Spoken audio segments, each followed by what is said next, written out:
بشر بن حکم عبدی نے مجھ سے بیان کیا، کہا میں نے سفیان بن عیینہ سے سنا، کہہ رہے تھے مجھ سے بہت سے لوگوں نے بحیہ کے مولا ابو عقیل سے سن کر روایت کی کہ کچھ لوگوں نے حضرت عبداللہ بن عمر رضی اللہ عنہما کے ایک بیٹے سے کوئی بات پوچھی جس کے بارے میں ان کے علم میں کچھ نہ تھا، تو یحییٰ بن سعید نے ان سے کہا میں اس کو بہت بڑی بات سمجھتا ہوں کہ آپ جیسے انسان سے جبکہ آپ ہدایت کے دو اماموں یعنی عمر اور ابن عمر رضی اللہ عنہما کے بیٹے ہیں، کوئی بات پوچھی جائے اور اس کے بارے میں آپ کو کچھ علم نہ ہو۔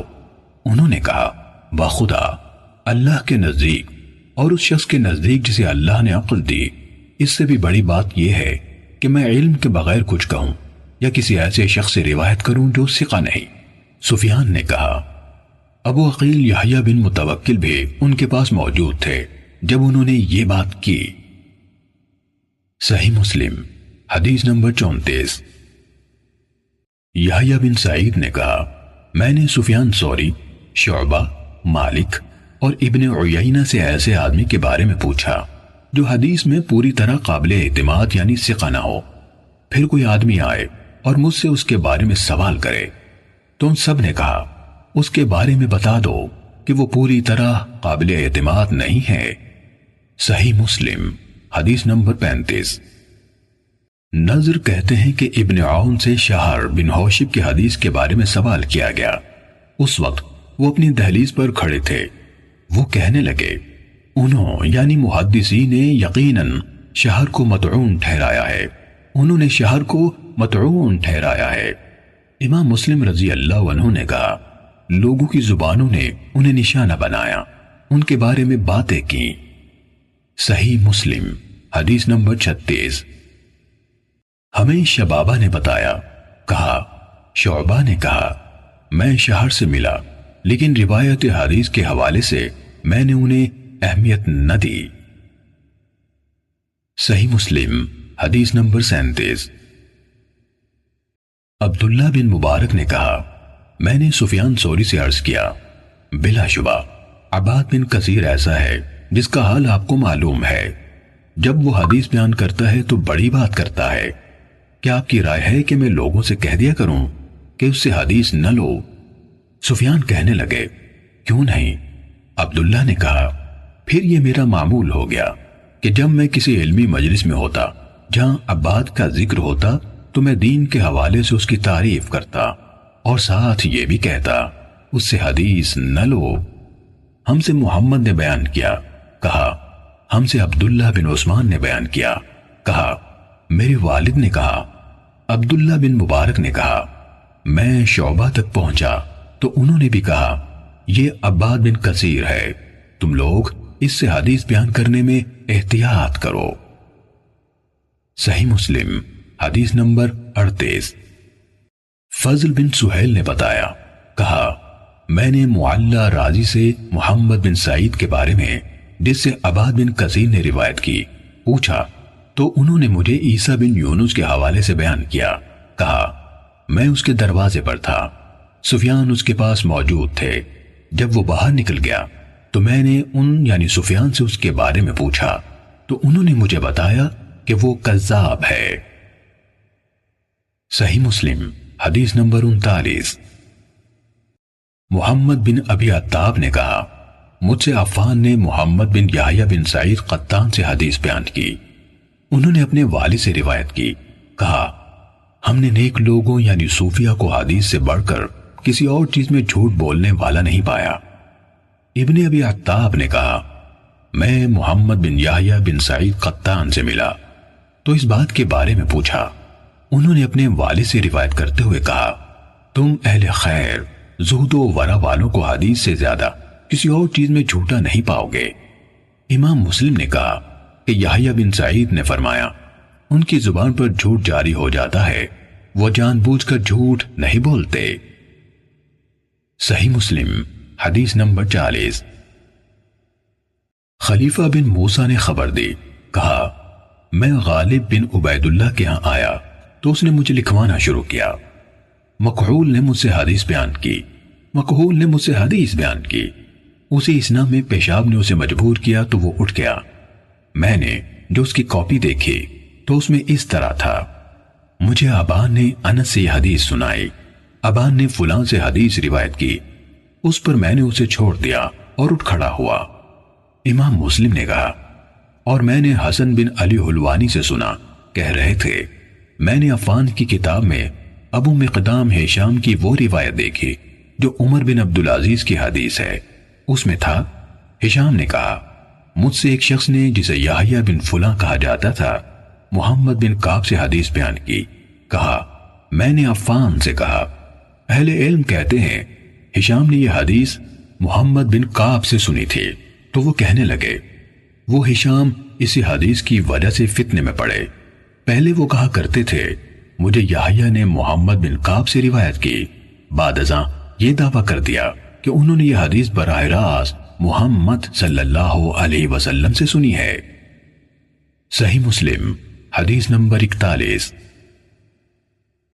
مجھے محمد بن عبداللہ قہزاز نے حدیث سنائی، کہا میں نے عبداللہ بن عثمان بن جبلہ سے سنا، کہہ رہے تھے میں نے عبداللہ بن مبارک سے کہا یہ کون ہے جس سے آپ نے عبداللہ بن عمر رضی اللہ عنہما کی حدیث یعنی عید الفطر کا دن انعامات کا دن ہے روایت کی؟ کہا سلیمان بن حجاج، ان میں سے جو حدیث تم نے اپنے پاس لکھ رکھی ہیں یا میں نے تمہیں اس کی جو حدیثیں دی ہیں ان میں سے اچھی طرح نظر کرنا یعنی غور کر لینا۔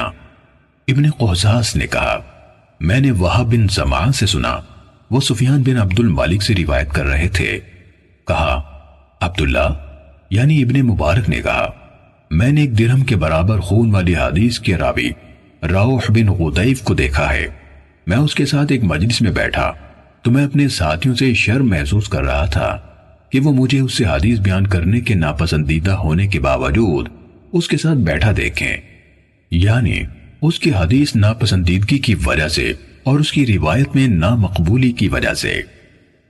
صحیح مسلم حدیث نمبر 42۔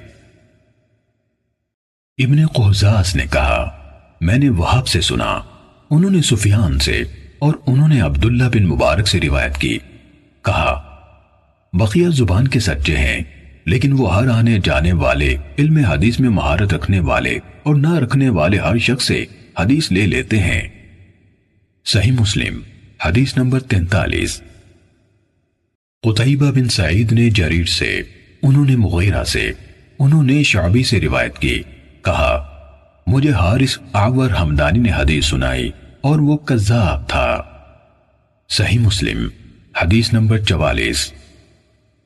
ابو عامر عبداللہ بن برات اشعری ابو اسامہ مفضل بن مغیرہ سے روایت کی، کہا میں نے شعبی کو کہتے ہوئے سنا مجھ سے حارث اعور نے روایت بیان کی اور یہ کہ وہ گواہی دیتے ہیں کہ وہ یعنی حارث جھوٹوں میں سے ایک تھا۔ صحیح مسلم حدیث نمبر 45۔ قتیبہ بن سعید سے جریر، جریر سے مغیرہ نے، انہوں نے ابراہیم سے روایت کی، کہا علقمہ نے کہا میں نے 2 سال میں قرآن پڑھا یعنی تدبر کرتے ہوئے ختم کیا، تو حارث نے کہا قرآن آسان ہے، وہی اس سے زیادہ مشکل ہے۔ صحیح مسلم حدیث نمبر 46۔ حجاج بن شاعر احمد بن یونس نے ابراہیم نخائی سے روایت کی کہ حارث اعور نے کہا میں نے قرآن 3 سال میں سیکھا اور وہی 2 سال میں، یا کہا وہی 3 سال میں اور قرآن 2 سال میں۔ صحیح مسلم حدیث نمبر 47۔ منصور اور مغیرہ نے ابراہیم سے روایت کی کہ حارث متہم راوی ہے۔ صحیح مسلم حدیث نمبر 48۔ حمزہ زیاد سے روایت ہے، کہا مرہ حمدانی نے حارث سے کوئی بات سنی تو اس سے کہا تم دروازے ہی پر بیٹھو، اندر نہ آؤ۔ پھر وہ گھر میں داخل ہوئے اور اپنی تلوار اٹھا لی تو حارث نے برا انجام محسوس کر لیا اور چل دیا۔ صحیح مسلم حدیث نمبر 49۔ عبداللہ بن عون سے روایت ہے، کہا ابراہیم نخعی نے ہم سے کہا تم لوگ مغیرہ بن سعید اور ابو عبد الرحیم سے بچ کر رہو، وہ کذاب ہیں۔ صحیح مسلم حدیث نمبر 50۔ ہمیں عاصم نے حدیث بیان کی، کہا ہم بالکل نو عمر لڑکے تھے جو ابو عبد الرحمن سلمی کے پاس حاضر ہوتے تھے۔ وہ ہم سے کہا کرتے تھے ابو احوص کے سوا دوسرے قصہ گوؤں یعنی واعظوں کی مجالس میں مت بیٹھو اور شقیق سے بچ کر رہو۔ شقیق خوارج کا نقطہ نظر رکھتا تھا، یہ ابو وائل نہیں بلکہ شقیق ذبیح ہے۔ صحیح مسلم حدیث نمبر 51۔ جریر کہتے ہیں میں جابر بن یزید جعفی سے ملا تو میں نے اسے حدیث نہ لکھی، وہ رجعت پر ایمان رکھتا تھا۔ صحیح مسلم حدیث نمبر 52۔ مسعر نے کہا ہم سے جابر بن یزید جعفی نے ان بدعتوں سے پہلے جو اس نے گھڑی حدیث بیان کی۔ صحیح مسلم حدیث نمبر 53۔